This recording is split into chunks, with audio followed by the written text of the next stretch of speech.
Piles അഥവാ മൂലക്കുരു ഇതിനെക്കുറിച്ച് പല ആളുകൾക്കും പല സംശയങ്ങളാണ്. ഇത് എന്തുകൊണ്ടാണ് വരുന്നത്? ഇത് പൂർണ്ണമായിട്ട് മാറ്റാൻ പറ്റുമോ? അതല്ലെങ്കിൽ ക്യാൻസർ പോലെ അസുഖങ്ങളിലേക്കൊക്കെ ഇത് നയിക്കുമോ എന്ന് പല ആളുകളും ചോദിക്കാറുണ്ട്. അപ്പോൾ അതിനെക്കുറിച്ച് സംസാരിക്കാനാണ് ഇന്ന് വന്നിട്ടുള്ളത്. ഞാൻ doctor Semiya, doctor Basil's homeo hospital, Pandikkad, Malappuram, Nadakkavu, Kozhikode.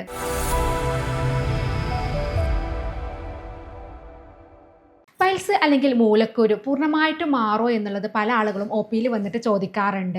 നമ്മൾ ഫസ്റ്റ് സ്റ്റേജോ അല്ലെങ്കിൽ സെക്കൻഡ് സ്റ്റേജോ ഒക്കെ ആണെങ്കിൽ നമുക്കത് പൂർണ്ണമായിട്ട് തന്നെ മാറ്റിയെടുക്കാൻ പറ്റാറുണ്ട്.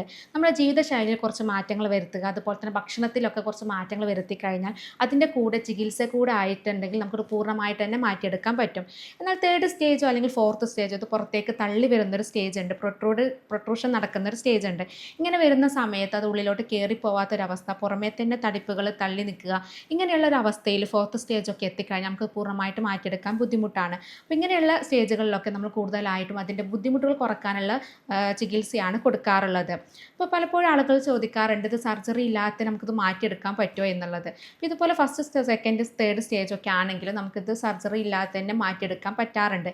ഈ തടിപ്പുകൾ ചുരുങ്ങി വരാനുള്ള മെഡിസിൻസ് ആണ് നമ്മൾ ഹോമിയോപ്പതിയിൽ തരുന്നത്. പലപ്പോഴും ഒ പിയിൽ ഈ പൈൽസ് രോഗികൾ വരുമ്പോൾ കൂടുതലും പറയുന്ന ഒരു ബുദ്ധിമുട്ടെന്ന് പറയുന്നത് ബ്ലീഡിങ് തന്നെയാണ്.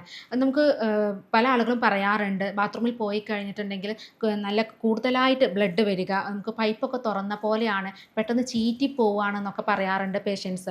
അപ്പോൾ ഇങ്ങനെ വരുന്നത് കൂടുതലും പൈൽസ് പോലുള്ള അസുഖങ്ങളിലാണ്. എന്നാൽ മലദ്വാര സംബന്ധമായിട്ടുള്ള മറ്റ് അസുഖങ്ങളിലും, അതായത് ഫിഷർ പോലെ അസുഖങ്ങൾ, അതല്ലെങ്കിൽ മലാശയ ക്യാൻസറിലൊക്കെ നമുക്കിതുപോലെ ബ്ലീഡിങ് വരാം. അപ്പോൾ കൂടുതലും ബ്ലീഡിങ് കണ്ടുവരുന്നത് പൈൽസ് പോലെയുള്ള അസുഖങ്ങൾ കൊണ്ടാണ്. അപ്പോൾ കൂടുതലും ഇത് തടിപ്പുകൾ ഈ മലദ്വാരത്തിൻ്റെ ഭാഗത്തുള്ള നരമ്പുകൾ തടിക്കുന്നതിനെയാണ് നമ്മൾ ഈ പൈൽസ് അല്ലെങ്കിൽ മൂലക്കുരു എന്ന് പറയുന്നത്. അപ്പോൾ ഇത് വരാനുള്ള കാരണങ്ങൾ പലതരത്തിലുള്ള കാരണങ്ങളുണ്ട്. അതായത് കുറേ കാലങ്ങളായിട്ട് മലബന്ധമുള്ള ആളുകളൊക്കെ ആണെങ്കിൽ, കൂടുതലായിട്ട് മലം പോകാൻ ബുദ്ധിമുട്ടുള്ള ആളുകൾ, ആ ഭാഗത്ത് രക്തോട്ടം കുറയും. ഈ രക്തോട്ടം കുറയുമ്പോൾ നമ്മുടെ നരമ്പുകളിൽ രക്തം കെട്ടിക്കിടക്കുകയും ഇത് പൈൽസ് പോലെയുള്ള അസുഖങ്ങളിലേക്ക് നയിക്കുകയും ചെയ്യും. ഇങ്ങനെ കെട്ടിക്കിടന്നിട്ടാണ് ഈ രക്തക്കുഴലുകൾ വീർക്കുന്നതും ഇത് പൈൽസായിട്ട് മാറുന്നതും. അപ്പോൾ നമ്മൾ കുറേ കാലങ്ങളായിട്ടുള്ള മലബന്ധമുള്ള ആളുകളിൽ പൈൽസ് വരാനുള്ള സാധ്യത വളരെ കൂടുതലാണ്. അതുപോലെ തന്നെയാണ് നമ്മുടെ ജോലി സംബന്ധമായിട്ടുള്ള പ്രശ്നങ്ങൾ. അതായത് ഇരുന്ന് ജോലിയൊക്കെ ചെയ്യുന്ന ആളുകളാണെങ്കിൽ രക്തോട്ടം കുറവായിരിക്കും. അവർക്ക് ഒരേ സമയം കുറേ ടൈം ഇങ്ങനെ ഒരേ പൊസിഷനിൽ തന്നെ ഇങ്ങനെ ഇരുന്ന് കഴിഞ്ഞിട്ടുണ്ടെങ്കിൽ രക്തോട്ടം കുറവായിരിക്കും. ഇങ്ങനെ രക്തോട്ടം കുറവുള്ള ആളുകളിലും ഇതുപോലെ തന്നെ തടിപ്പുകൾ, അവിടെ രക്തം അടിഞ്ഞു കൂടുകയും തടിപ്പുകൾ വരാനും ഇത് പൈൽസ് പോലെ അസുഖങ്ങളിലേക്കും നയിക്കാറുണ്ട്. അതുപോലെ തന്നെ നമുക്ക് സ്ഥിരമായിട്ട് ഫുഡിലൊക്കെ നമ്മൾ കൂടുതലും നാരുകളില്ലാത്ത ഫുഡുകൾ കഴിക്കുക, വെള്ളം തീരെ കുടിക്കാത്ത ആളുകളിൽ, സ്ഥിരമായിട്ട് സ്ട്രെസ്സും അതുപോലെ തന്നെ കൂടുതൽ ടെൻഷനൊക്കെ ഉള്ള ആളുകളിൽ, ഉറക്കക്കുറവുള്ള ആളുകളിൽ, ജോലി സംബന്ധമായിട്ടൊക്കെ ഉറക്കം തീരെ ഇല്ലാത്ത ആളുകളിലൊക്കെ പൈൽസ് വരാനുള്ള സാധ്യത വളരെ കൂടുതലാണ്. പിന്നെ പാരമ്പര്യമായിട്ടും കാണാറുണ്ട്. അതുപോലെ തന്നെ മദ്യപാനം, പുകവലി ശീലമുള്ള ആളുകളിലും പൈൽസിൻ്റെ പ്രശ്നം കാണാറുണ്ട്. അപ്പോൾ നേരത്തെ പറഞ്ഞു പേഷ്യൻസ് വരുമ്പോൾ കൂടുതലും പറയുന്ന ഒരു പ്രശ്നം എന്ന് പറയുന്നത് ബ്ലീഡിങ് ആണ്. എന്നാൽ ഇതിൻ്റെ കൂടെ തന്നെ വേദനയും വരാറുണ്ട്. പലപ്പോഴും പേഷ്യൻസ് വന്ന് പറയും ഡോക്ടർ നല്ല പെയിനാണ്, മലം പോയി കഴിഞ്ഞാൽ നല്ല പുകച്ചിൽ, നീറ്റൽ ഇങ്ങനെയൊക്കെ വരാറുണ്ടെന്ന് പറയാറുണ്ട്. എന്നാൽ കൂടുതൽ പുകച്ചിൽ, നീറ്റൽ പോലെയുള്ള, അതായത് മലം പോകുന്ന സമയത്തും പോയി കഴിഞ്ഞിട്ടുള്ള പുകച്ചിൽ, നീറ്റലൊക്കെ കൂടുതൽ വരുന്നത് ഫിഷർ പോലെ അസുഖങ്ങൾക്കാണ്. പലപ്പോഴും ഇങ്ങനെ വേദന വരുമ്പോൾ ആളുകൾ തെറ്റിദ്ധരിക്കാറുണ്ട് ഇത് പൈൽസ് ആണോ എന്നുള്ളത്. എന്നാൽ ഫിഷറിനാണ് നമുക്ക് ഇതുപോലത്തെയുള്ള പുകച്ചിൽ, നീറ്റലൊക്കെ വരാം. പൈൽസിൻ്റെ വേദന എന്ന് പറയുന്നത് നമുക്ക് മലം പോകുന്ന സമയത്ത് കൂടുതൽ ബുദ്ധിമുട്ടുണ്ടാവില്ല. നമ്മൾ കുറേ സമയം ഒരു പൊസിഷനിൽ ഇരുന്ന് കഴിഞ്ഞിട്ടുണ്ടെങ്കിൽ നമുക്ക് മലദ്വാരത്തിൻ്റെ ഭാഗത്ത് ഒരു കടച്ചിൽ അനുഭവപ്പെടുക, അതല്ലെങ്കിൽ നമുക്ക് ഇരിക്കുന്ന സമയത്ത് അല്ലെങ്കിൽ കൂടുതൽ നിന്ന് ജോലി ചെയ്യുന്ന സമയത്ത്, ഇങ്ങനെയുള്ള സമയങ്ങൾ, അല്ലെങ്കിൽ ചിക്കൻ, മുട്ട പോലെയുള്ള നോൺ വെജുകളൊക്കെ കഴിക്കുന്ന സമയത്ത് നമുക്ക് മലദ്വാരത്തിൻ്റെ ഭാഗത്ത് വേദന വരുന്നുണ്ടെങ്കിൽ അത് പൈൽസ് കൊണ്ടാവാം. കാരണം അത് നമ്മുടെ ഈ രക്തക്കുഴലുകൾ, തടിച്ച രക്തക്കുഴലുകളിൽ പ്രഷർ കൊടുക്കുന്നത് കൊണ്ടാണ് നമുക്ക് ഇതുപോലെ വേദന വരുന്നത്. എന്നാൽ മലം പോകുമ്പോഴും മലം പോയി കഴിഞ്ഞിട്ടുള്ള പുകച്ചിൽ, നീറ്റിലൊക്കെ കൂടുതൽ വരുന്നത് ഫിഷർ സംബന്ധമായിട്ടുള്ള പ്രശ്നങ്ങളിലാണ്. അതുപോലെ തന്നെ നമുക്ക് തടിപ്പുകൾ വരാം. തടിപ്പുകൾ കൂടുതലും ഇൻറ്റേർണൽ പൈൽസ് ആയിട്ടുണ്ട്, എക്സ്റ്റേണൽ പൈൽസ് ആയിട്ട് വരാം. നമ്മുടെ മലദ്വാരത്തിൻ്റെ ഉള്ളിലുള്ള നരമ്പുകളാണ് തടിക്കുന്നതെങ്കിൽ അത് ഇൻറ്റേർണൽ പൈൽസ് ആണ്. അത് ഉള്ളിലായിരിക്കും അതിൻ്റെ തടിപ്പുകൾ അനുഭവപ്പെടുക. പിന്നെ കുറേ കാലം നമുക്ക് ഈ മലബന്ധമുള്ള ആളുകളൊക്കെ ആണെങ്കിൽ നമ്മൾ കൂടുതൽ പ്രഷറൊക്കെ കൊടുക്കുമ്പോൾ പിന്നീട് ഈ തടിപ്പുകൾ പുറത്തേക്ക് തള്ളി വരാറുണ്ട്. അങ്ങനെയാണത് മൂലക്കുരു ആയിട്ട് നമുക്ക് പുറമേക്ക് കുരു ആയിട്ട് തന്നെ അനുഭവപ്പെടാറുണ്ട്. എന്നാൽ കൂടുതൽ ആളുകളും അത് ഇൻറ്റേർണൽ പൈൽസ് ആയിട്ടായി വരാം. കാരണം പുറമേക്ക് തടിപ്പുകളൊന്നും ഉണ്ടാവില്ല, പക്ഷേ അവർക്ക് ബുദ്ധിമുട്ടുകൾ, മലം പോകാൻ ബുദ്ധിമുട്ടുണ്ടാകും. മലം മലം അവിടെ കെട്ടിക്കിടക്കുന്ന പോലെ തോന്നും, നമുക്ക് കംപ്ലീറ്റ് പോവാത്ത പോലെ ഒരു അവസ്ഥ വരും. അത് ഈ തടിപ്പുകൾ ഉള്ളത് കൊണ്ടാണ് അവിടെ നമുക്ക് ഇങ്ങനെയുള്ള ഫീലിംഗ് വരുന്നത്. മല അവിടെ എവിടെയോ കെട്ടിക്കിടക്കുകയാണ് ഡോക്ടറെ, അത് പുറത്തേക്ക് വരുന്നില്ല, കൈകൊണ്ട് എടുക്കേണ്ട അവസ്ഥയാണെന്നത് പല ആളുകളും പറയാറുണ്ട്. ഇങ്ങനെയുള്ള സിംറ്റംസ് വരുന്നത് പൈൽസിനാണ്. അതുപോലെ തന്നെ നമുക്ക് ചൊറിച്ചിൽ അനുഭവപ്പെടാം. ഉള്ളിൽ നമുക്ക് ഈ തടിപ്പുകൾ ഉണ്ടെങ്കിൽ പുറമേക്ക് മലദ്വാരത്തിൻ്റെ പുറമേക്ക് ചൊറിച്ചിൽ വരാറുണ്ട്. പല ആളുകളും ഈ ചൊറിച്ചിൽ വരുമ്പോൾ അത് വിരയുടെ ബുദ്ധിമുട്ടാണെന്ന് വിചാരിക്കാറുണ്ട്. എന്നാൽ അങ്ങനെയല്ല. ഇങ്ങനെ ചൊറിച്ചിൽ വരുന്നത് പൈൽസ്, ഫിഷർ പോലെ അസുഖങ്ങളിലും ഇതുപോലെ മലദ്വാരത്തിൻ്റെ ഭാഗത്ത് ചൊറിച്ചിൽ വരാറുണ്ട്. അതുപോലെ തന്നെ നേരത്തെ പറഞ്ഞു നമ്മൾ കാലങ്ങളായിട്ട് മലബന്ധമുള്ള ആളുകൾക്ക് ഇതുപോലെ പൈൽസ് വരാനുള്ള സാധ്യതയുണ്ടെന്ന്. എന്നാൽ പൈൽസിൻ്റെ കാരണം കൊണ്ട് നമുക്ക് മലബന്ധം വരാം. ഇപ്പോൾ മലം കറക്റ്റായിട്ട് പോയിരുന്ന ആളാണെങ്കിൽ പൈൽസ് രോഗം വന്നു കഴിഞ്ഞിട്ടുണ്ടെങ്കിൽ അവർക്ക് മലബന്ധം അനുഭവപ്പെടാറുണ്ട്. കാരണം ഈ തടിപ്പുകൾ കാരണം അവിടെ മലം പോകാൻ ബുദ്ധിമുട്ട് വരികയും ഇത് മലം അവിടെ കെട്ടിക്കിടന്നത് ഡ്രൈ ആയി കൂടുതൽ ബുദ്ധിമുട്ടിലേക്ക് നയിക്കുകയും ചെയ്യാറുണ്ട്. അപ്പോൾ നമുക്ക് പൈൽസ് രോഗം ആളുകൾക്ക് കൂടുതലായിട്ടും കണ്ടുവരാറുള്ളത് മലബന്ധമാണ്. കാരണം അവിടെ മലം പോകാനുള്ളൊരു സ്പേസ് കുറവായിരിക്കും അവർക്ക്. അതുപോലെ തന്നെ ഈ തടിപ്പുകൾ വന്നു കഴിഞ്ഞാൽ മലദ്വാരം ചുരുങ്ങുന്ന ഒരു തോന്നൽ നമുക്ക് വരാം. അതായത് ഇപ്പോൾ മലമൊക്കെ കട്ടി കുറഞ്ഞ പോലെ. അപ്പോൾ പേഷ്യൻസ് തന്നെ വന്ന് പറയും ഒ പിയിൽ, ഡോക്ടറെ മലം ആദ്യത്തെ പോലെ അത്ര കട്ടിയില്ല, കട്ടി കുറഞ്ഞിട്ടാണ്, നൂല് പോലെയൊക്കെയാണ് വരുന്നതെന്ന് പറയും. ഇത് നമ്മുടെ മലദ്വാരം ആനൽ പാർട്ട് കൺസ്ട്രിക്ഷൻ വരികയാണ്, അതായത് ചുരുങ്ങിപ്പോവാണ്. ഇത് നമുക്ക് ഫിഷർ കൊണ്ട് വരാം, പൈൽസ് പോലെ അസുഖങ്ങൾ കൊണ്ടൊക്കെ മലദ്വാരം ചുരുങ്ങാറുണ്ട്. അങ്ങനെ വരുമ്പോഴും ഇതുപോലത്തെയുള്ള ലക്ഷണങ്ങളൊക്കെയാണ് കാണിക്കാറുള്ളത്. അതുപോലെ തന്നെ പേഷ്യൻസ് ഒ പിയിൽ വന്നിട്ട് പറയുന്ന മറ്റൊരു കാര്യമാണ്, ഡോക്ടർ എനിക്ക് എപ്പോഴെങ്കിലുമൊക്കെ ഉള്ളൂ ബ്ലീഡിങ്, ഇത് പൈൽസ് ആണോ, ഇത് വർഷത്തിലൊരു ദിവസം അല്ലെങ്കിൽ 2 വർഷമൊക്കെ കൂടുമ്പോൾ ഒരു ബ്ലീഡിങ് കാണാറുണ്ടെന്ന് പറയാറുണ്ട്. ഇത് കൂടുതലും ഇൻറ്റേർണൽ പൈൽസിലാണ് ഇങ്ങനത്തെ ലക്ഷണം കാണിക്കാറുള്ളത്. കാരണം അത് പുറമേക്ക് കൂടുതൽ ബുദ്ധിമുട്ടൊന്നും ഉണ്ടാക്കില്ല, പക്ഷെ ഉള്ളിൽ പൈൽസ് ഉണ്ടാകാം. അതിൻ്റെ ബുദ്ധിമുട്ട് നമുക്ക് എന്തെങ്കിലും പ്രത്യേകിച്ച് മാറ്റങ്ങൾ വരുമ്പോൾ, നമ്മുടെ ജീവിതശൈലി എന്തെങ്കിലും മാറ്റങ്ങൾ വരുമ്പോൾ, കൂടുതൽ ഇരുന്നിട്ടുള്ള ജോലികൾ വരുമ്പോൾ, അതല്ലെങ്കിൽ നമുക്ക് കൂടുതൽ ഭക്ഷണത്തിലൊക്കെ ചെറിയ മാറ്റങ്ങളൊക്കെ വരുമ്പോൾ ബ്ലീഡിങ് വരുന്ന ആളുകളുണ്ട്. അപ്പോൾ ഇങ്ങനെയുള്ള ആളുകൾ ഒരു പ്രത്യേകിച്ച് ഇങ്ങനെ ബ്ലീഡിങ് മാത്രമായിട്ടൊക്കെ വരുമ്പോൾ അവർ വിചാരിക്കുക വേറെ എന്തെങ്കിലും അസുഖമായിരിക്കും, ഇത് ക്യാൻസർ പോലെയുള്ള എന്തെങ്കിലും അസുഖമാണെന്നുള്ളത് പലരും തെറ്റിദ്ധരിക്കാറുണ്ട്. പിന്നെ പല ആളുകളുടെ ഒരു ധാരണയാണ് ഈ മൂലക്കുരു എന്ന് പറയുന്നത്, പല ആളുകൾക്ക് അറിയുന്നത് തടിപ്പാണ്, മുഴ പോലെയാണ് വരുന്നത്. അപ്പോൾ എല്ലാവരും വിചാരിക്കുക ഇത് ക്യാൻസർ പോലെ അസുഖങ്ങളിലേക്ക് പോകും, ഇത് പിന്നീട് ക്യാൻസർ ആവുമോ എന്നൊക്കെ ഉള്ളത് ചോദിക്കാറുണ്ട്. എന്നാൽ ക്യാൻസർ പോലെ അസുഖങ്ങളിലേക്ക് നയിക്കുന്ന ഒന്നല്ല പൈൽസ് എന്ന് പറയുന്നത്. അത് പിന്നീട് ഈ തടിപ്പ് എന്ന് പറയുന്നത് നമ്മുടെ രക്തക്കുഴലുകൾ തടിച്ചിട്ട് വരുന്ന മുഴകളാണ്. അത് ഒരിക്കലും അത് ക്യാൻസർ ആയിട്ട് മാറില്ല. എന്നാൽ ഈ പൈൽസ് കുറേ കാലം നമ്മുടെ മലദ്വാരത്തിൻ്റെ ഭാഗത്ത് ഉണ്ടായിക്കഴിഞ്ഞാൽ, നമുക്ക് സ്ഥിരമായിട്ട് മലബന്ധമൊക്കെ വന്നു കഴിഞ്ഞിട്ടുണ്ടെങ്കിൽ, കുറേ കാലങ്ങൾ നമ്മൾ ഭക്ഷണത്തിലൊന്നും ശ്രദ്ധിച്ചിട്ടില്ലെങ്കിൽ മലാശയ ക്യാൻസർ പോലുള്ള അസുഖങ്ങളിലേക്ക് നമ്മുടെ മലാശയത്തിൽ ക്യാൻസർ വരാം. എന്നാൽ ഈ തടിപ്പുകൾ ക്യാൻസർ ആയിട്ട് മാറാറില്ല. അപ്പോൾ പല ആളുകളുടെ ഒരു തെറ്റിദ്ധാരണയാണ് അത്, കുരു കാണുമ്പോൾ അല്ലെങ്കിൽ ഇത് മുഴ കാണുമ്പോൾ ഇത് ക്യാൻസർ ആവും കേട്ടോ. പല ആളുകളും ഒ പിയിൽ വന്നിട്ട് തന്നെ പറയാറുണ്ട് ആ കാര്യം. ഇവർ അടുത്തുള്ള ആൾ പറഞ്ഞു ഇത് ക്യാൻസർ ആവും, ഇപ്പോൾ പെട്ടെന്ന് ചികിത്സ എടുക്കുന്നതാവും നല്ലതെന്ന് പറയാറുണ്ട്. പക്ഷെ അങ്ങനെയല്ല, ഈ കുരു ഒരിക്കലും ക്യാൻസർ ആയിട്ട് മാറില്ല. ഇത് നമ്മുടെ രക്തക്കുഴലുകൾ തടിക്കുന്നതാണ്, അതൊരിക്കലും ഒരു ക്യാൻസർ പോലെയുള്ള മുഴകളായിട്ട് വരുന്നതല്ല. എന്നാൽ അത് കുറേ കാലം നിൽക്കുമ്പോൾ നമ്മുടെ മലദ്വാരത്തിൻ്റെ ഭാഗത്ത് പിന്നീട് ക്യാൻസറോ അല്ലെങ്കിൽ കോളൻ ക്യാൻസറിലേക്കൊക്കെ വരാനുള്ള സാധ്യതയുണ്ട്. കാരണം കുറേ കാലങ്ങളായിട്ട് ഈ മലബന്ധം വരിക, നമുക്ക് മലം പോകാൻ ബുദ്ധിമുട്ട് അനുഭവപ്പെടുക, അത് നമുക്ക് ഇൻഫ്ലമേഷൻ, IBS പോലുള്ള ഇൻഫ്ലമേഷനൊക്കെ വന്നു കഴിഞ്ഞാൽ കുറേ കാലങ്ങൾ കഴിയുമ്പോൾ വരാനുള്ള സാധ്യതയുണ്ട്. അത് എല്ലാവരിലും വരണമെന്നില്ല, നമ്മുടെ ഭക്ഷണത്തിലൊക്കെ ശ്രദ്ധിച്ച് കഴിഞ്ഞാൽ അങ്ങനെയുള്ള പ്രശ്നങ്ങളൊന്നും വരുമില്ല. അപ്പോൾ നേരത്തെ പറഞ്ഞു സ്ഥിരമായിട്ട് മലബന്ധമുള്ള ആളുകളിൽ കുറേ കാലങ്ങൾ കഴിയുമ്പോൾ പൈൽസ് വരാനുള്ള സാധ്യതയുണ്ടെന്ന്. അതിന് കാരണവും പറഞ്ഞു. കാരണം നമുക്ക് രക്തോട്ടം കുറയുമ്പോൾ രക്തം അവിടെ അടിഞ്ഞു കൂടിയിട്ടാണ് ഈ രക്തക്കുഴലുകൾ തടിക്കുന്നതെന്ന് പറഞ്ഞു. അപ്പോൾ ഈ സ്ഥിരമായിട്ട് ഇങ്ങനെ മലബന്ധം വരാനുള്ളൊരു കാരണങ്ങൾ എന്തൊക്കെയാണെന്നുള്ളതാണ് പറയുന്നത്. നമുക്ക് തീരെ നാരുകളില്ലാത്ത ഫുഡുകൾ കഴിക്കുന്ന ആളുകളുണ്ട്, സ്ഥിരമായിട്ട് ഫാസ്റ്റ് ഫുഡ്, അതല്ലെങ്കിൽ ചിക്കൻ, അങ്ങനെ നോൺ വെജുകളൊക്കെ ഇഷ്ടപ്പെടുന്ന ആളുകളുണ്ട്.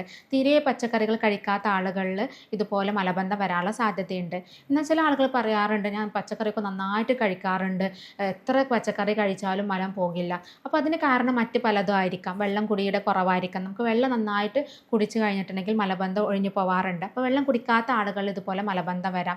അതുപോലെ സ്ട്രെസ്സ് കൂടുതലുള്ള ആളുകൾ, ജോലി സംബന്ധമായിട്ടുള്ള സ്ട്രെസ്സുകളോ അല്ലെങ്കിൽ മറ്റ് സ്ട്രെസ്സുകളൊക്കെ ഉള്ള ആളുകളിലും മലബന്ധം വരാറുണ്ട്. അപ്പോൾ അവർക്ക് പച്ചക്കറികൾ കുറേ കഴിച്ചിട്ട് കാര്യമില്ല, അവർ സ്ട്രെസ്സാണ് അവരുടെ കാരണമെങ്കിൽ സ്ട്രെസ്സ് കുറക്കാണ് വേണ്ടത്. അത് പല ആളുകളും പറയുന്നൊരു പ്രശ്നമാണ്.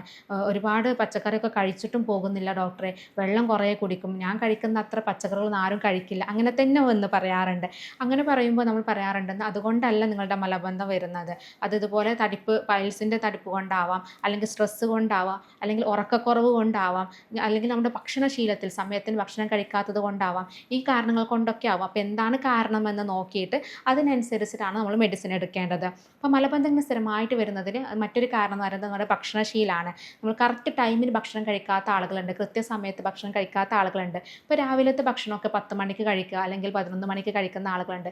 10 മണി വരെ കിടന്നുറങ്ങും, എന്നിട്ട് 11, 12 മണി സമയത്ത് ബ്രേക്ക്ഫാസ്റ്റ് കഴിക്കുക, പിന്നെ ഉച്ചഭക്ഷണം ഒരു 4 മണി 5 മണി സമയത്ത് കഴിക്കുക. ഇങ്ങനെ കൃത്യസമയമില്ലാത്ത ആളുകൾ, കൃത്യതയില്ലാത്ത ആളുകളിൽ ഇതുപോലെ മലബന്ധം വരാറുണ്ട്. അതുപോലെ തന്നെ നേരത്തെ പറഞ്ഞ നാരുകളില്ലാത്ത ഫുഡുകളും വെള്ളം കുടിക്കാത്ത ആളുകളിൽ വരാം. സ്ട്രെസ്സും പ്രധാനമായിട്ടുള്ള ഒരു കാരണമാണ്, സ്ട്രെസ്സ് കൊണ്ട് വരാം. പിന്നെ നമുക്ക് ആൽക്കഹോൾ അതുപോലെ തന്നെ പുകവലിയൊക്കെ ഉള്ള ആളുകളിലും മലബന്ധം കാണാറുണ്ട്. പിന്നെ കൂടുതലും വരാറുള്ളത് ഇരുന്ന് ജോലി ചെയ്യുന്ന ആളുകളിൽ, നേരത്തെ പറഞ്ഞു പൈൽസ് വന്നിട്ട് അങ്ങനെ മലബന്ധം വരാറുണ്ട്. കൂടുതലും ഇരുന്ന് ജോലി ചെയ്യുന്ന ആളുകൾ, ഡ്രൈവർ ജോലി ചെയ്യുന്ന ആളുകളിലൊക്കെ ഇങ്ങനെയുള്ള പ്രശ്നങ്ങൾ കണ്ടുവരാറുണ്ട്. അപ്പോൾ ഈ കാരണങ്ങൾ കൊണ്ടൊക്കെയാണ് നമുക്ക് സ്ഥിരമായിട്ട് മലബന്ധം വരുന്നത്. അപ്പോൾ ഈ ഒരു കാരണം മനസ്സിലാക്കിയിട്ട് നമ്മൾ അതിന് ചികിത്സ എടുത്തു കഴിഞ്ഞാൽ, അല്ലെങ്കിൽ നമ്മുടെ ഭക്ഷണത്തിൽ മാറ്റം വരുത്തി കഴിഞ്ഞാൽ പൂർണ്ണമായിട്ട് തന്നെ മാറ്റാൻ പറ്റുന്നതാണ് ഈ മലബന്ധം എന്ന് പറയുന്നത്. ഈ മലബന്ധം വന്നു കഴിഞ്ഞാൽ നമുക്ക് പെട്ടെന്ന് മാറ്റാൻ വേണ്ടിയിട്ട് ചെയ്യാൻ പറ്റുന്ന ഒരു ടിപ്സാണ് പറയുന്നത്. അതിലൊന്ന്, രാവിലെ വെറും വയറ്റിൽ ഒരു ഗ്ലാസ് ചൂടുവെള്ളത്തിൽ കുറച്ച് 1 ടീസ്പൂൺ നെയ്യ് ഒഴിച്ചിട്ട് അത് കുടിക്കുക. ഇങ്ങനെ നെയ്യ് ഒഴിച്ച് ഇത് കുടിക്കുമ്പോൾ നമ്മുടെ മലബന്ധം മാറ്റിയെടുക്കാൻ പറ്റാറുണ്ട്. ഇങ്ങനെ രാവിലെ വെറും വയറ്റിൽ ചൂടുവെള്ളത്തിൽ നെയ്യ് ഒഴിച്ച് കഴിച്ചു കഴിഞ്ഞാൽ അത് നമുക്ക് എന്ത് മാറ്റാണ് വരുത്തുന്നതെന്ന് നോക്കാം. അത് നമ്മുടെ കുടലിൽ ഒരു ലൂബ്രിക്കേഷൻ കൊണ്ടുവരും. ഈ നെയ്യ് കഴിക്കുമ്പോൾ ഒരു ലൂബ്രിക്കേഷൻ ഉണ്ടാകും. ഇത് നമുക്ക് കട്ടിയായിട്ടുള്ള മലമൊക്കെ പുറന്തള്ളപ്പെടാൻ വേണ്ടിയിട്ട് ഹെൽപ്പ് ചെയ്യാറുണ്ട്. അതുപോലെ തന്നെ ഫാറ്റ് സൊല്യൂബിൾ ആയിട്ടുള്ള വൈറ്റമിൻസ് ഉണ്ട്. ഈ വൈറ്റമിൻസ് ഒക്കെ സൊല്യൂബിൾ ആവാൻ വേണ്ടിയിട്ട്, അല്ലെങ്കിൽ അത് ലയിക്കാൻ വേണ്ടിയിട്ട് ഹെൽപ്പ് ചെയ്യാറുണ്ട് ഇത്തരം നെയ്യുകൾ നമ്മൾ കഴിച്ചു കഴിഞ്ഞിട്ടുണ്ടെങ്കിൽ. അപ്പോൾ രാവിലെ വെറും വയറ്റിൽ ഒരു ഗ്ലാസ് ചൂടുവെള്ളത്തിൽ ഇതുപോലെ 1 ടീസ്പൂൺ നെയ്യ് കഴിച്ചിട്ടുണ്ടെങ്കിൽ മലബന്ധം നമുക്ക് മാറ്റിയെടുക്കാൻ പറ്റും. ഇത് നമുക്ക് ഈ ലൂബ്രിക്കേഷൻ വരുമ്പോൾ, ഈ പൈൽസ് പോലുള്ള അസുഖങ്ങളൊക്കെ ഉള്ള ആളുകളിൽ ഇങ്ങനെ ലൂബ്രിക്കേഷൻ കിട്ടുമ്പോൾ മലബന്ധം വരാതിരിക്കാനും പെട്ടെന്ന് മലം കറക്റ്റായിട്ട് ക്ലിയർ ആയിട്ട് പോകാനും അത് ഹെൽപ്പ് ചെയ്യാറുണ്ട്. അതൊരു 2-3 ആഴ്ച നമ്മൾ കറക്റ്റായിട്ട് ചെയ്ത് കഴിഞ്ഞാൽ തന്നെ നമുക്ക് മലബന്ധത്തിൻ്റെ പ്രശ്നം മാറ്റിയെടുക്കാൻ പറ്റും. അതുപോലെ തന്നെ നമ്മൾ ഫുഡിൽ ശ്രദ്ധിക്കേണ്ട മറ്റ് കാര്യങ്ങളുണ്ട്. സ്ഥിരമായിട്ട് നാരുകൾ അടങ്ങിയ ഫുഡുകൾ കഴിക്കുക, അതുപോലെ സ്ട്രെസ്സ് കുറയ്ക്കുക, മദ്യപാനം പുകവലി ശീലമുള്ളവർ അത് ഒഴിവാക്കുക. പിന്നെ പുറത്തുനിന്നുള്ള ഫാസ്റ്റ് ഫുഡ് കാര്യങ്ങൾ, പ്രോസസ്ഡ് ഫുഡ്, ഇതൊക്കെ നമുക്ക് എല്ലാവർക്കും അറിയുന്ന കാര്യങ്ങളാണ്, എപ്പോഴും പറയുന്ന കാര്യങ്ങളാണ്, നമുക്കറിയാം. എന്നാൽ മറ്റ് പല കാരണങ്ങൾ കൊണ്ട് വരുന്നതാണെങ്കിൽ എന്താണ് കാരണം എന്ന് നോക്കിയിട്ട് അത് ഒഴിവാക്കിയിട്ട് നമ്മൾ കറക്റ്റ് ചികിത്സയും കൂടെ എടുത്താൽ ഈ മലബന്ധം നമുക്ക് മാറ്റിയെടുക്കാൻ പറ്റും. അപ്പോൾ പൈൽസ് രോഗികൾ അത് പൂർണ്ണമായിട്ട് മാറാൻ വേണ്ടിയിട്ട് ശ്രദ്ധിക്കേണ്ട കുറച്ച് കാര്യങ്ങളാണ് പറയുന്നത്. കൂടുതലായിട്ട് ഡീപ്പായിട്ട് ഫ്രൈ ചെയ്തിട്ടുള്ള ഐറ്റംസുകൾ കുറയ്ക്കുക. നമ്മൾ എണ്ണയിലൊക്കെ വറുത്തതും പൊരിച്ചതുമായിട്ടുള്ള ഫുഡുകളൊക്കെ പൂർണ്ണമായിട്ട് ഒഴിവാക്കുന്നതാണ് നല്ലത്. ഇപ്പോൾ ചിക്കൻ ഇതൊക്കെ കഴിക്കുന്ന സമയത്ത്, മീനൊക്കെ കഴിക്കുന്ന സമയത്ത് കൂടുതൽ കറി വെച്ചിട്ട് ഉപയോഗിക്കുക. ഇങ്ങനെ ചെയ്ത് കഴിഞ്ഞിട്ടുണ്ടെങ്കിൽ നമുക്ക് ഈ പൈൽസ് പോലെ അസുഖങ്ങൾ വരാതിരിക്കാനും അത് വന്ന ആളുകളിൽ അത് മാറ്റിയെടുക്കാൻ വേണ്ടി ഹെൽപ്പ് ചെയ്യാറുണ്ട്. അതുപോലെ തന്നെ പൂർണ്ണമായിട്ട് ഒഴിവാക്കേണ്ട ഒന്നാണ് റെഡ് മീറ്റുകൾ. മട്ടന്, ബീഫ്, പോർക്ക്, താറാവിറച്ചി പോലെയുള്ള ഈ റെഡ് മീറ്റുകൾ, ചുവന്ന മാംസത്തിൽപ്പെട്ട മീറ്റുകൾ ഒഴിവാക്കുന്നതാണ് നല്ലത്. കാരണം ഇതിൽ തീരെ ഫൈബർ ഇല്ലാത്ത ഒന്നാണ് റെഡ് മീറ്റ് എന്ന് പറയുന്നത്. അപ്പോൾ ഫൈബർ കുറഞ്ഞതായതുകൊണ്ട് തന്നെ അത് മലബന്ധം വരാനും പൈൽസിൻ്റെ രോഗം കൂടുതലാവാനും സാധ്യതയുണ്ട്. അതുപോലെ തന്നെ നമ്മൾ പുറത്തുനിന്നുള്ള പ്രോസസ്ഡ് ഫുഡുകളും, മൈദയുടെ റിഫൈൻഡ് മൈദകൾ ഉപയോഗിച്ചിട്ടുള്ള പാസ്ത, നൂഡിൽസ്, പൊറോട്ട, അങ്ങനെയുള്ള ബ്രെഡ് ഐറ്റംസുകൾ, മൈദയുടെ ബിസ്ക്കറ്റ്സുകൾ, ഇങ്ങനെയുള്ള ഫുഡുകളൊക്കെ പൂർണ്ണമായിട്ട് തന്നെ ഒഴിവാക്കുക. അതുപോലെ ആൽക്കഹോൾ, മദ്യപാനം പുകവലി ശീലമുള്ള ആളുകളാണെങ്കിൽ അത് പൂർണ്ണമായിട്ട് തന്നെ ഒഴിവാക്കുന്നതാണ് നല്ലത്. അപ്പോൾ ഇത്തരം കാര്യങ്ങൾ ശ്രദ്ധിച്ചു കഴിഞ്ഞിട്ടുണ്ടെങ്കിൽ പൈൽസ് രോഗികൾ ഇത് പൂർണ്ണമായിട്ട് തന്നെ നമുക്ക് മാറ്റിയെടുക്കാൻ പറ്റും. ഇനി നമുക്ക് സർജറി ഇല്ലാതെ വീട്ടിൽ വെച്ച് ചെയ്യാവുന്ന കുറച്ച് കാര്യങ്ങളാണ് പറയുന്നത്. അതിലൊന്ന് നമ്മൾ നേരത്തെ പറഞ്ഞു, രാവിലെ എഴുന്നേറ്റ ഉടനെ ഒരു ഗ്ലാസ് ചൂടുവെള്ളത്തിൽ നെയ്യ് ഉപയോഗിച്ചിട്ട് ആ വെള്ളം കുടിക്കുക രാവിലെ വെറും വയറ്റിൽ. ഇത് നമുക്ക് മലബന്ധം കുറക്കാൻ വേണ്ടിയിട്ട് ഹെൽപ്പ് ചെയ്യും. പിന്നെ ഇതുപോലെ നമ്മൾ കൂടുതൽ സമയം ഇരിക്കുന്ന സമയത്തൊക്കെ വേദനയൊക്കെ ഉണ്ടെങ്കിൽ നമുക്ക് ഒരു വട്ടത്തിലുള്ള പാത്രത്തിൽ ചൂടുവെള്ളം എടുത്ത് അതിൽ അരഭാഗം ചൂടുവെള്ളം എടുത്ത് കല്ലുപ്പിട്ടിട്ട് കുറച്ച് സമയം നമ്മൾ അതിൽ ഇരുന്ന് കഴിഞ്ഞിട്ടുണ്ടെങ്കിൽ ഈ വേദനയും ബുദ്ധിമുട്ടും, അതുപോലെ അവിടെ മലദ്വാരത്തിൻ്റെ ഭാഗത്ത് തടിപ്പുകളൊക്കെ ഉണ്ടെങ്കിൽ അത് ചുരുങ്ങി വരാനും രക്തോട്ടം കൂടാനും ഹെൽപ്പ് ചെയ്യുന്നത് ഒന്നാണ് ഈ സിറ്റ്സ് ബാത്ത് എന്ന് പറയുന്നത്. അതൊരു 10-15 മിനിറ്റ് അതിൽ ഇരുന്ന് കഴിഞ്ഞാൽ തന്നെ നമുക്ക് അത് മാറ്റിയെടുക്കാൻ പറ്റും. ഇതൊക്കെ നമുക്ക് ഫസ്റ്റോ സെക്കൻഡോ സ്റ്റേജിലാണെങ്കിൽ നമുക്ക് സർജറി ഇല്ലാതെ തന്നെ ഇത് ഇങ്ങനെ ചെയ്ത് കഴിഞ്ഞാൽ പൂർണ്ണമായിട്ട് തന്നെ മാറ്റിയെടുക്കാൻ പറ്റുന്നതാണ്. അതുപോലെ തന്നെ നേരത്തെ പറഞ്ഞ ഫുഡിൻ്റെ കാര്യങ്ങളും ഇതിൻ്റെ കൂടെ തന്നെ നമ്മൾ ശ്രദ്ധിക്കുക. ഇനി കൂടുതൽ ഇരുന്ന് ജോലി ചെയ്യുന്ന ആളുകളാണെങ്കിൽ ശ്രദ്ധിക്കേണ്ടത്, ഇപ്പോൾ 4-5 മണിക്കൂർ മണിക്കൂറൊക്കെ ഒരേ പൊസിഷനിൽ ഇരുന്ന് ജോലി ചെയ്യുന്ന ആളുകളൊക്കെ ആണെങ്കിൽ ഇടയ്ക്കൊക്കെ ഒന്ന് എഴുന്നേറ്റ് റിലാക്സ് ചെയ്യുക. ഒരു 5-10 മിനിറ്റ് എഴുന്നേറ്റ് ഒന്ന് കുറച്ച് നേരം നടക്കുകയോ അല്ലെങ്കിൽ കുറച്ച് നേരം നിൽക്കുകയോ ചെയ്ത് കഴിഞ്ഞ് ഒന്ന് റിലാക്സ് ചെയ്ത് കഴിഞ്ഞിട്ടുണ്ടെങ്കിൽ അവിടെ രക്തോട്ടം കൂടാനും അത് നമുക്ക് ഇതുപോലെയുള്ള പൾസ് രോഗങ്ങൾ വരാതിരിക്കാൻ വേണ്ടിയിട്ട് ഹെൽപ്പ് ചെയ്യാറുണ്ട്. അതുപോലെ തന്നെ നമ്മൾ ഭക്ഷണം പാചകം ചെയ്യുമ്പോൾ ശ്രദ്ധിക്കേണ്ടത് കൂടുതലും കോക്കനട്ട് ഓയിൽ, അതായത് വെളിച്ചെണ്ണ കൂടുതലായിട്ട് ഉപയോഗിക്കുക നമ്മൾ ഭക്ഷണത്തിൽ ഉൾപ്പെടുത്തി കഴിഞ്ഞാൽ നല്ലതാണ്. അതുപോലെ തന്നെ ഈ കാസ്റ്റർ ഓയിൽ നമുക്ക് മസാജ് ചെയ്യാൻ നല്ലതാണ്. എക്സ്റ്റേർണലി നമ്മുടെ അബ്ഡോമൻ്റെ ഭാഗത്തും അതുപോലെ തന്നെ നമ്മുടെ ആനൽ പാർട്ട് മലദ്വാരത്തിൻ്റെ ഭാഗത്തൊക്കെ മസാജ് ചെയ്ത് കഴിഞ്ഞിട്ടുണ്ടെങ്കിലും നമുക്കിതുപോലെ തടിപ്പുകളൊക്കെ ചുരുങ്ങാനും നമ്മുടെ മലബന്ധം ക്ലിയർ ആവാനൊക്കെ ഹെൽപ്പ് ചെയ്യാറുണ്ട്. അത് രക്തോട്ടം കൂടാൻ വേണ്ടിയിട്ട് നമ്മൾ മസാജ് ചെയ്യാൻ പറയുന്നത്. അപ്പോൾ രക്തോട്ടം കൂടിക്കഴിഞ്ഞാൽ ഇങ്ങനെയുള്ള പ്രശ്നങ്ങളൊക്കെ കുറഞ്ഞു വരാറുണ്ട്. അപ്പോൾ അത് നല്ലതാണ്. അതുപോലെ തന്നെ ഭക്ഷണത്തിൽ കൂടുതൽ മഞ്ഞൾ, വെളുത്തുള്ളി, ഇഞ്ചി ഇതൊക്കെ കൂടുതലായിട്ട് ആൻറ്റി ഓക്സിഡൻസ് ഒക്കെ കൂടുതൽ അടങ്ങിയിട്ടുള്ള ഇത്തരം ഫുഡുകൾ കൂടുതലായിട്ട് ഭക്ഷണത്തിൽ ഉൾപ്പെടുത്തുകയും ചെയ്യാം. ഇത്തരം കാര്യങ്ങളൊക്കെ ശ്രദ്ധിച്ച് കഴിഞ്ഞിട്ടുണ്ടെങ്കിൽ അതിൻ്റെ കൂടെ നമ്മൾ ചികിത്സയും കൂടി എടുത്തു കഴിഞ്ഞാൽ നമുക്കിത് പൂർണ്ണമായിട്ട് തന്നെ മാറ്റിയെടുക്കാൻ പറ്റും. അപ്പോൾ ഇങ്ങനെ പൈൽസ് അല്ലെങ്കിൽ മൂലക്കുരു ഒക്കെ ഉള്ള ആളുകൾ ഇതുപോലെ ഞാൻ നേരത്തെ പറഞ്ഞ ലക്ഷണങ്ങളൊക്കെ കാണിക്കുന്നുണ്ടെങ്കിൽ ഇരിക്കുമ്പോഴുള്ള വേദന അല്ലെങ്കിൽ എപ്പോഴെങ്കിലും ബ്ലീഡിങ് വരിക, അതല്ലെങ്കിൽ തടിപ്പുകൾ അനുഭവപ്പെടുക, ഇങ്ങനെയുള്ള ലക്ഷണങ്ങളൊക്കെ കാണിക്കുന്നുണ്ടെങ്കിൽ മടിയൊന്നും കൂടാതെ അടുത്തുള്ള ഒരു ഡോക്ടറെ കാണിച്ച് അതിന് ചികിത്സ എടുക്കണം. അത് നമുക്ക് അതാണോ എന്നുള്ളത് ടെസ്റ്റ് ചെയ്യാം. നമുക്ക് കൊളനോസ്കോപ്പി ടെസ്റ്റ് ചെയ്യാം. കൊളനോസ്കോപ്പി എന്ന് പറയുന്നത് മലദ്വാരത്തിലൂടെ കുഴലിറക്കിയിട്ടുള്ള ടെസ്റ്റ് ചെയ്ത് കഴിഞ്ഞാൽ നമുക്കത് അറിയാൻ പറ്റും. അതുപോലെ എക്സാമിൻ ചെയ്ത് കഴിഞ്ഞാലോ ആ ഭാഗത്ത് നമുക്ക് എക്സാമിൻ ചെയ്ത് കഴിഞ്ഞിട്ടുണ്ടെങ്കിലും അവിടെ പൈൽസ് ഉണ്ടോ എന്നുള്ളത് അറിയാൻ പറ്റും. അപ്പോൾ ഇത്തരം ടെസ്റ്റുകൾ ചെയ്യുന്നതും നല്ലതാണ്. അപ്പോൾ ഇങ്ങനെയുള്ള രോഗങ്ങളുള്ള ആളുകൾ മടി കൂടാതെ അത് നമുക്ക് ഡോക്ടറെ കാണിച്ചതിന് അതിന് ഫസ്റ്റ് സെക്കൻഡ് സ്റ്റേജിൽ തന്നെ ട്രീറ്റ്മെൻറ്റ് എടുക്കാം. എന്ന് നമുക്കത് പൂർണ്ണമായിട്ട് തന്നെ മാറ്റിയെടുക്കാൻ പറ്റും. പിന്നീട് അത് 3rd സ്റ്റേജ് 4th സ്റ്റേജിലൊക്കെ വരുമ്പോഴാണ് കൂടുതൽ ബുദ്ധിമുട്ടിലേക്കൊക്കെ നയിക്കുന്നത്. അപ്പോൾ ഇത്തരം കാര്യങ്ങളൊക്കെ ശ്രദ്ധിക്കുക. അപ്പോൾ ഇതുമായി ബന്ധപ്പെട്ട എന്തെങ്കിലും സംശയങ്ങളൊക്കെ ഉണ്ടെങ്കിൽ താഴെ കാണുന്ന നമ്പറിൽ കോൺടാക്റ്റ് ചെയ്യാവുന്നതാണ്. സ്നേഹത്തോടെ doctor Semiya, doctor Basil's homeo hospital, Pandikkad, Malappuram, Nadakkavu, Kozhikode.